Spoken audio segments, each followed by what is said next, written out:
Kids need to be able to identify the components of the model. They need to be able to talk about the relationships of those components within the model.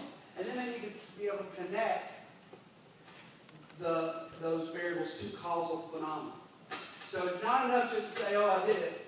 They actually are going to have to talk about those relationships.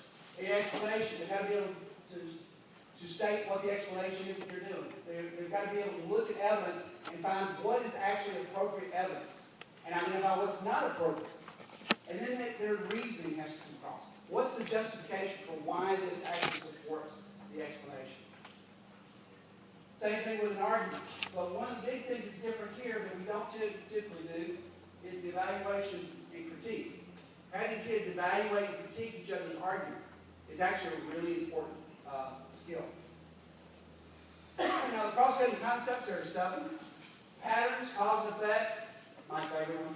I love cause and effect. I just think everything is cool because everything has an effect, had a cause. And I love trying to find that cause. But again, we don't necessarily do that with kids. Scale, proportion, and quantity. We know that one's bad. If you need evidence of that, then just look at Congress because they don't really get that. You'll hear somebody talk about we're going to cut, trillions of dollars out of the national deficit over the next 5 or 10 years. You go, really? You do realize a trillion seconds ago there weren't humans on Earth. And the whole idea of understanding scale, proportion, systems and systems models. This is really big, I think, because we have to get kids in elementary school starting to think about how affecting one thing affects other parts of it. Energy and matter. This is going to sound maybe even a little silly, but if nothing else, when a kid comes out of elementary school and they really understand that matter is made of particles and they can talk about the evidence of how they know that, what a benefit we have. Because that's actually something that people memorize, but they don't always have evidence of. Structure and function is a big deal. Stability and change is another one that helping kids understand that. What all these are about is providing a cognitive structure that kids can hang knowledge on. Because when a kid doesn't realize that they're talking about the same matter when they're talking about a life science versus a physical science, that's a problem. That's a disconnect. This is meant to bring things together. It's meant to be a coherent picture. The NGSS and the framework were developed based on coherence. And that was a major focus for us. Otherwise, we end up with what I call limiting snippet science.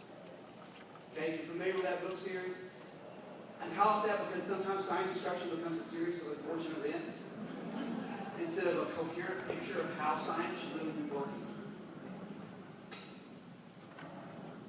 Here's our core ideas. This is the stuff. This is the content.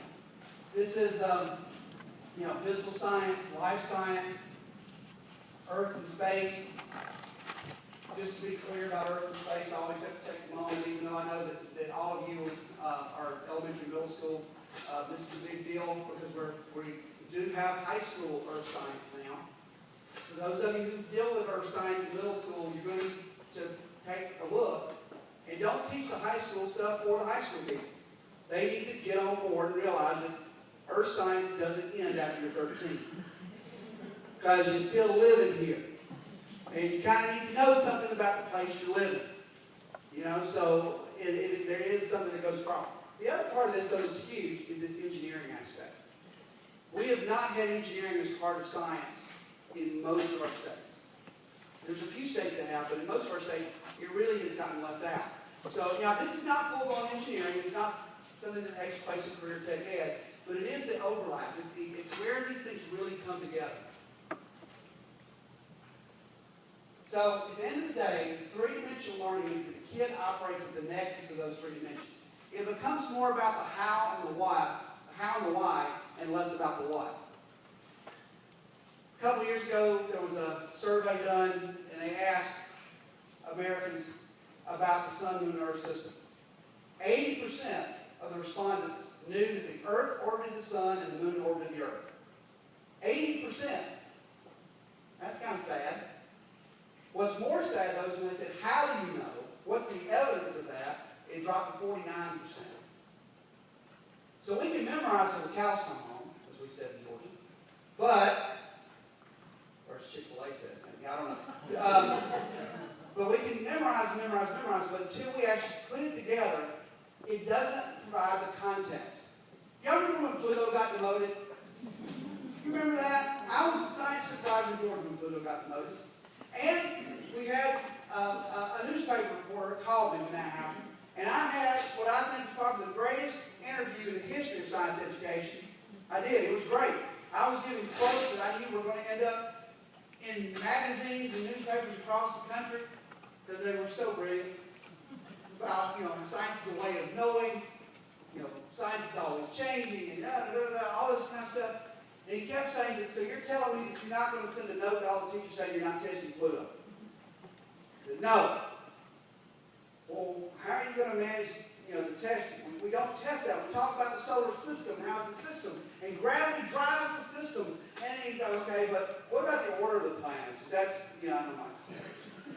Really? And I didn't even get into the whole thing about Pluto switching spots, because that, And so as we're hanging up, he says, well, do you think kids are still going to do science fair projects on the solar system?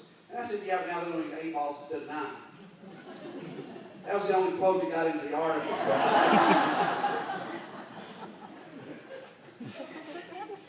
The day after that, there was a political cartoon in the AJC that had the CEO of Styrofoam Balls Inc. say, bad news, we project a 1/9 decrease in sales in school science.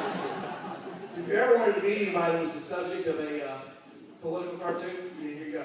So, but why is it that was so hard for him? Think about that for a second. Why is that so hard for him? He had no context. To him, science was memorizing Mercury, Venus, right? Yeah, there's some acronym for it. I never remembered it. What?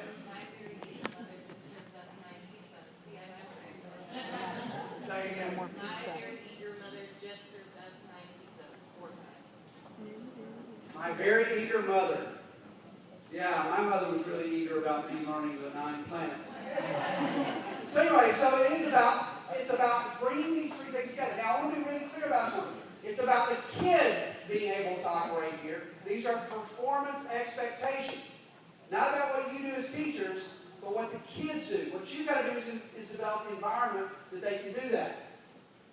So, let's skip ahead a little bit. Because we're getting to that time of day we need to do something. So here's what I'd like you to do. All of you need to pair up. Okay? And I want you to get 1 bottle of water, which hopefully you haven't drank it, between the pair, 2 pieces of paper. Okay? And your job, your goal,